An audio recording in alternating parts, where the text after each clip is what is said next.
So 2020 was a huge year for smartwatches. We had a ton of new watches come out with all kinds of different features, but which one's actually the best of the best? Well, if you're looking to buy a smartwatch, this is the video for you. In this video, I'll be breaking down my picks for the absolute best smartwatch in each of 7 categories, because honestly, everybody has different needs for smartwatches, but I think most people would fit into one of these 7 categories. Now, going through the 7 different categories I have for this video, the first one is style and aesthetic. So if you really only care about how your smartwatch looks, this is going to be the one for you. The second one is best fitness band. Now, fitness bands are generally a lot cheaper, like on the order of maybe $50, and they're also a lot smaller, a lot slimmer, and they have a longer battery life. So for some people, that's a really appealing option. Then we have the best hybrid watch. I'm always surprised that so many people don't know about hybrid watches, but essentially it's an analog watch with a smartwatch behind it. Really cool technology, and I'll talk more about that in a second. Category number 4 is the best sports watch. So if you're focused more on training and athletics and endurance stuff, then this is going to be the best pick by far for you on this list. Category number 5 is the best off-the-grid watch, which essentially just means the best battery life while still having heart rate and GPS and all the tools you need for something like a month-long backpacking trip, for example. Then category number 6 is the best overall everyday watch for Android, and then I'm sure you could guess category 7 is the same thing, but for Apple. So those are going to be, for most people, just looking to buy an everyday smartwatch that tracks your health, that gives you notifications, that has different apps on there. That is what you'll be looking for. But getting into category number 1, the first thing is the best style and most aesthetic smartwatch.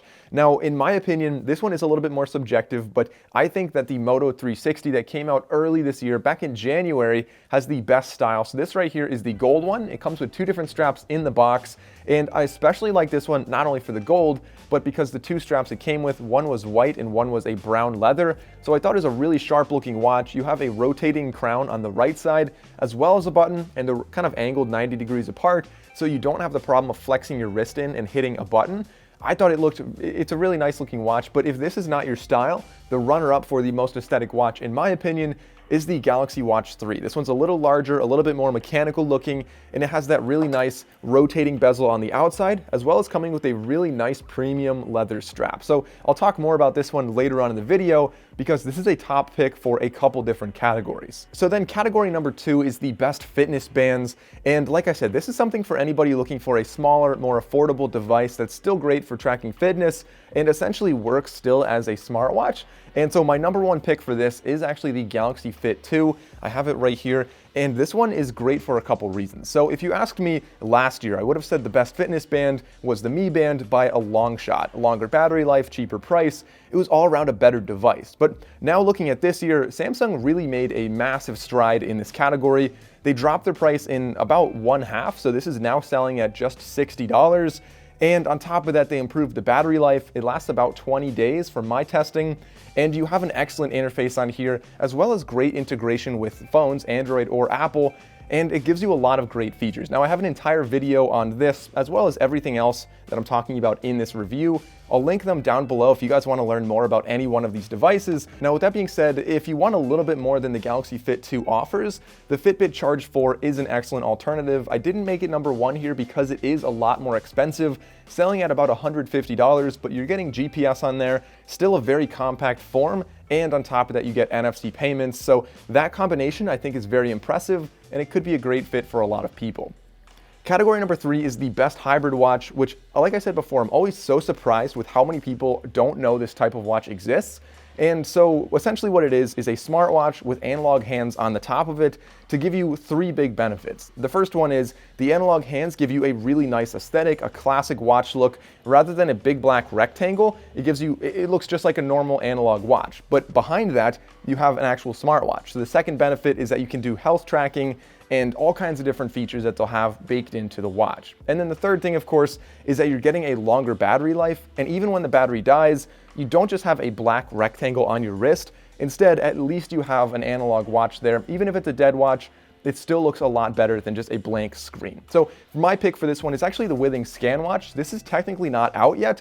I was able to get my hands on it early, and I can say that this watch is very, very impressive. I'm not allowed to talk too much about it yet, but if you guys want to see the full review on that, that'll be coming out in the next couple weeks. So consider going down, clicking the subscribe button and the bell icon so you don't miss it when that comes out. But honestly, like I said, it's a very impressive watch with a battery life of about a month and it has really cool features on there like sleep tracking, an ECG, just all kinds of health tracking and smartwatch features in a really nice mechanical watch. So the reason I chose this one, like I said, great features, but also it has the best aesthetic of all the hybrid watches. But if you're really in a rush and you don't want to wait a couple weeks to buy a watch, then the best hybrid watch you could buy today is actually the Garmin VivoMove Style. That's the same one I said was the best last year, and it's still a really solid pick. I've been wearing it for most of 2020. A lot of the days that I didn't have to be testing another watch, I found myself always coming back to this one. It's just a really nice looking watch, very lightweight, and it gives you that Garmin ecosystem that allows you to just dive into analytics for your sleep and your health tracking, and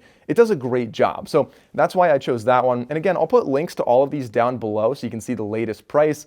Being that this one's been out for a year, it's very likely that it will be on a sale, so I'll put the link down below. Now, category number 4 is the best sports watch, and again, I have 2 picks for this one. The first one is if you are just a diehard athlete, you're an endurance athlete, you're running all the time, biking, triathlons, whatever, then the Polar Vantage V2 is going to be the best one for you. This one gives you superior analytics, it's really digestible, and it's very lightweight, very comfortable, and very accurate for my testing. So it's really hard to argue with that combination. It's a solid pick, and I actually just released a full review of this yesterday, so you can go on over to my channel to learn more about that.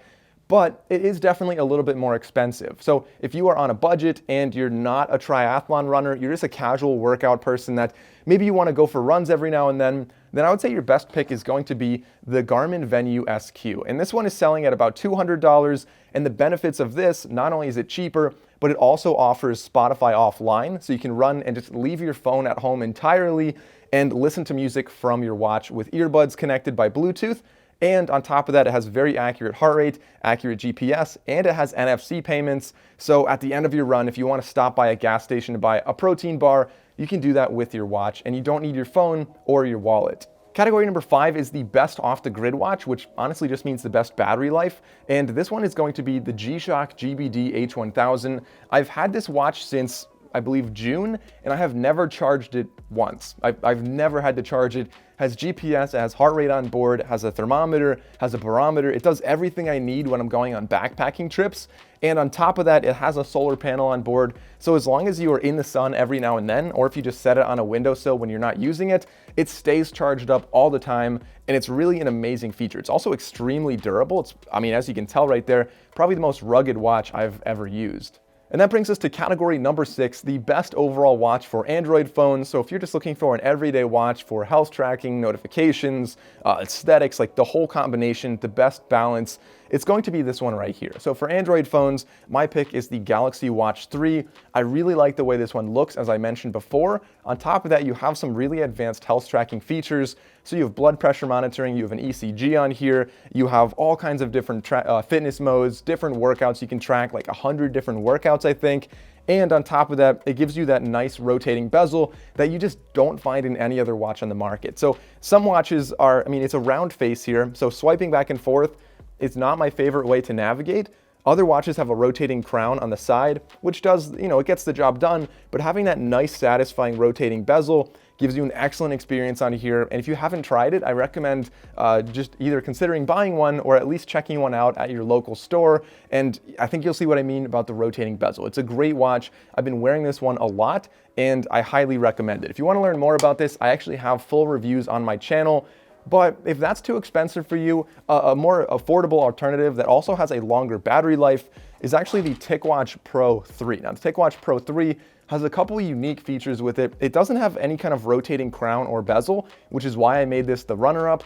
But some cool things, it does have the new Snapdragon chip on there, which means you get a much longer battery life on the order of like 4 or 5 days for a full-blown Wear OS smartwatch. I think that's an impressive feature. You also have Google Assistant on board, and you have that second display. So it has two displays, like one on top of the other, and the one on top is an LCD display, so it's going to be like an old calculator kind of, and then underneath that, you have a full AMOLED screen. So very impressive watch again, and it does a great job. That's actually, I found that it was actually impressively accurate for workout tracking as well, despite being a more affordable option. And then that brings us to category number 7, the best everyday watch for an iPhone user. And this might seem obvious to you, but at the same time, I'm gonna explain why it's kind of a little bit backwards. So the best pick overall is going to be obviously the Apple Watch Series 6. this watch is the newest one from Apple. It integrates so well with the Apple ecosystem, and it does everything you really could want in a smartwatch. However, I would say most people would actually be better off not buying this one if you have an iPhone, and most people would probably be happier buying the Apple Watch SE. Now, this one's selling for about $140 less than the Apple Watch 6, and the compromises are almost negligible. So you don't have an always-on display, you don't have an ECG, which most people probably don't need anyway, and you don't have blood pressure monitoring. So those are like the big three things you're missing.